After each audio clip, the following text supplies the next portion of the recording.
Welcome back to Harshani channel. Good morning to all. இன்னைக்கு என்னன்னா இந்த வாரம் பூராவே நமக்கு வந்து ஒரே பண்டிகை தாங்க. அதனால வந்து பண்டிகை வீட்டில் எப்படி பண்றோம் அப்படின்றத வந்து வீடியோவா எடுத்து உங்களுக்கு போட போறோம். வரும் வந்து பண்டிகைகளோட வீடியோ தான் உங்களுக்கு இந்த வாரம் பூரா போடப்படும். இதில் பார்த்தீங்க அப்படின்னா வரலட்சுமி நோம்புங்க. நாளைக்கு வந்து வரலட்சுமி நோம்பு.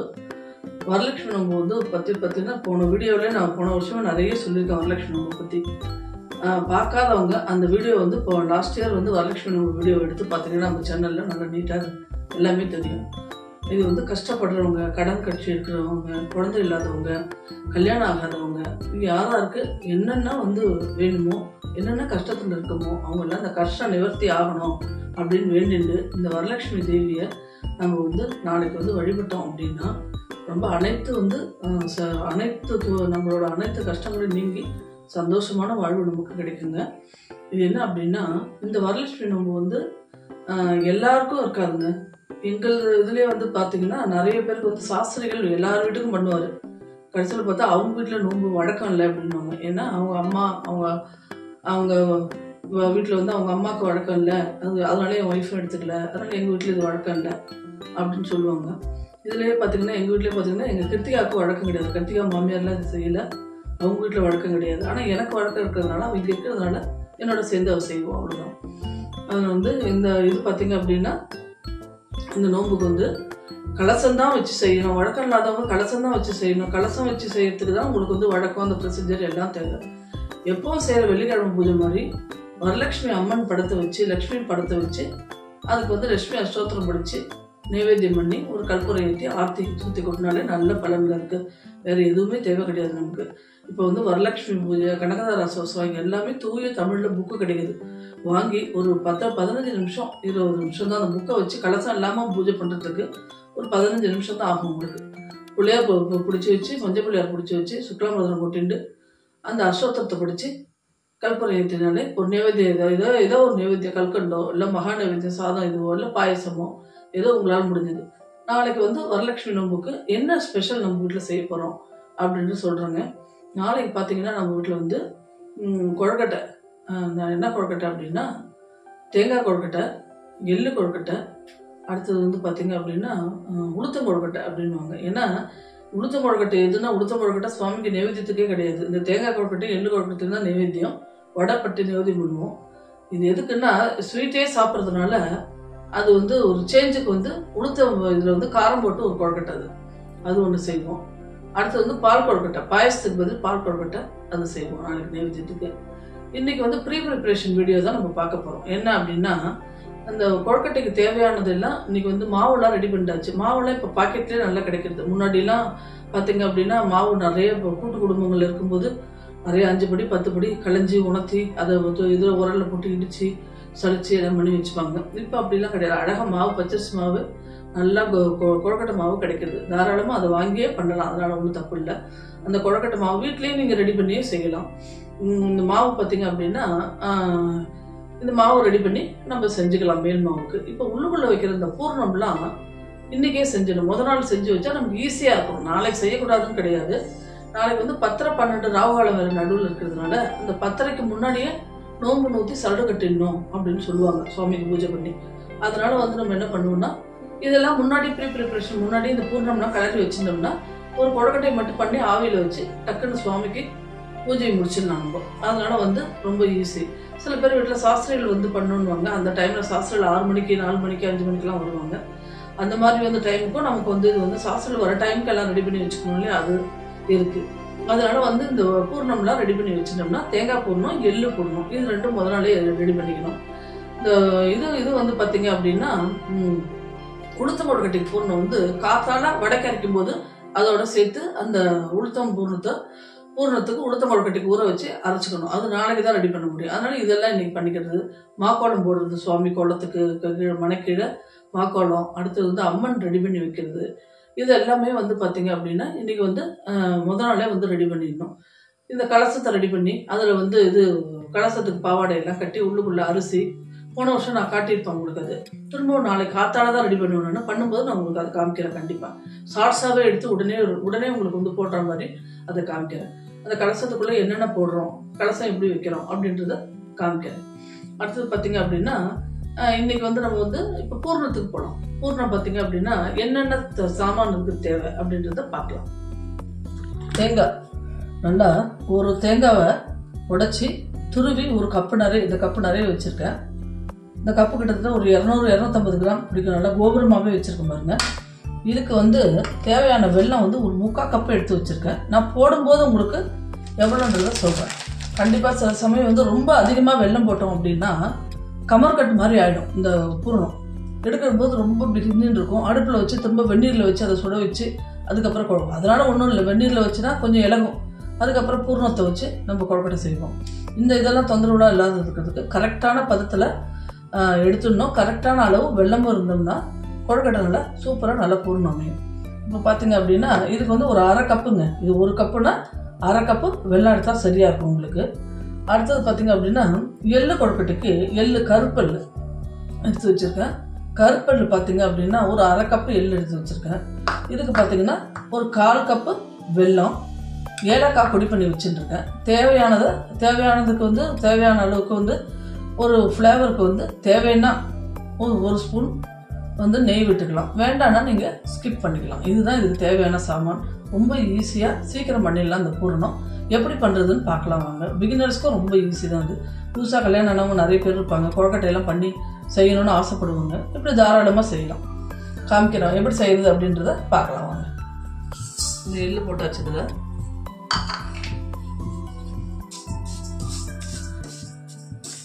எள்ளு வந்து நல்லா படபடான்னு வெடிக்கணுங்க நமக்கு, அதுதான் கணக்கு.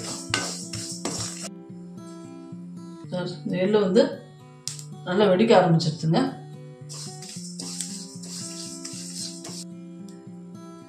வீடியோவில் எள்ளு வெடிக்கிறது சவுண்டு கேட்குறதா என்னன்னு எனக்கு தெரியல. நல்லா படபடன்னு அந்த எள்ளு வந்து வெடிக்கணும். அப்படி கொஞ்சம் வெயிட் பண்ணோம். இப்படி அந்த வெள்ளு இந்த கப்பு வெள்ளுக்கு ஒரு 2 நிமிஷம் 3 நிமிஷமாவது ஆகும் பூரா எள்ளும் வடித்து நல்லா முடிக்கிறதுக்கு.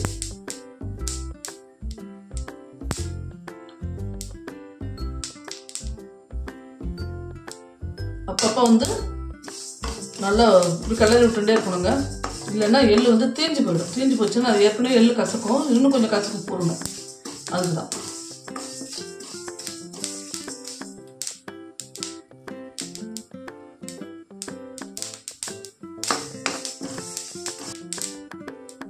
நல்ல படப்படான்னு எள்ளு வடிச்சிருக்குங்க. இதுதான் இது பதம். எள்ளு வடிச்சதுக்கப்புறம் இதே வால்நிலையை இது வந்து அலம்பிட்டு அப்படியே நம்ம வந்து தேங்காய் பூரணம் கட்டுடலாம். முதல்ல வந்து இந்த 1 கப்பு தேங்காய் வச்சிருக்கேன் இல்லையா, இதை போடணும். அதில்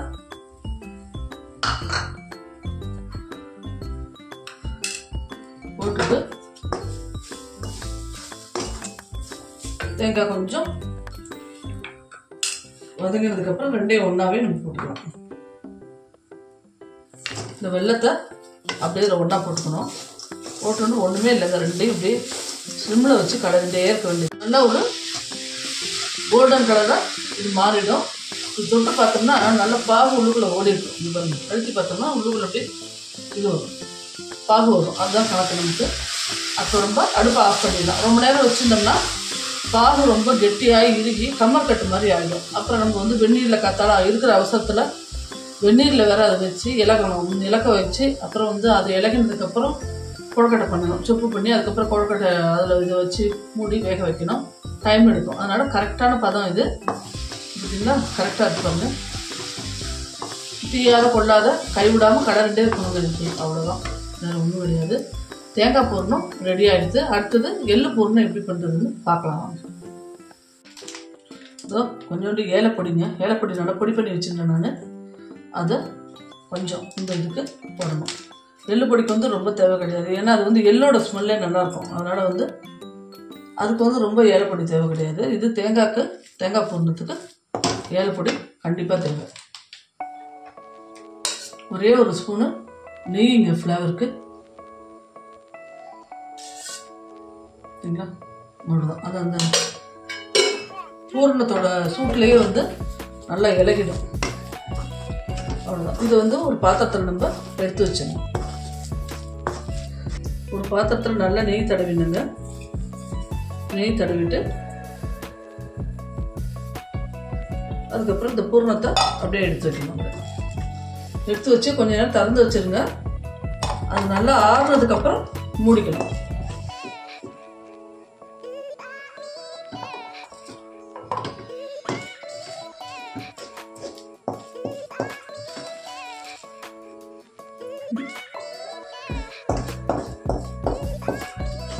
ஒரு தேங்காய், ஒரு கப்பு கோபுரமா அது வந்து தேங்காய் துருவி அந்த தேங்காய் துருவல் எடுத்துட்டு இருக்கேன்.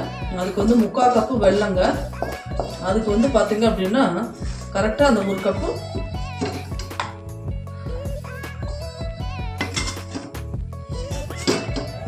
பூரணம் ரெடியாக வந்துடுச்சு.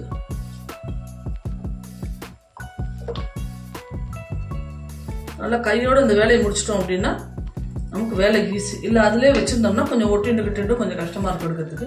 இப்போ பாருங்க, தேங்காய் பூரணம் ரெடி. ஆறுனதுக்கப்புறம் நம்ம இந்த மூடி போட்டு மூடி வச்சிடலாம். அடுத்தது எள்ளு பூரணம் பார்க்கலாம். வந்து மிக்சியில் இந்த ஜாரில் வந்து ஏற்கனவே எள்ளை வறுத்து வச்சுருக்கேன் நான். அந்த எள்ளை வந்து நம்ம அப்படியே போட்டுக்கலாம். ஒரு தேய்ச்சிட்டு போட்டாலும் சரி, இல்லை அப்படியே போட்டாலுமே எள்ளு பூரணத்துக்கு நல்ல டேஸ்ட்டாக தான் இருக்கும்.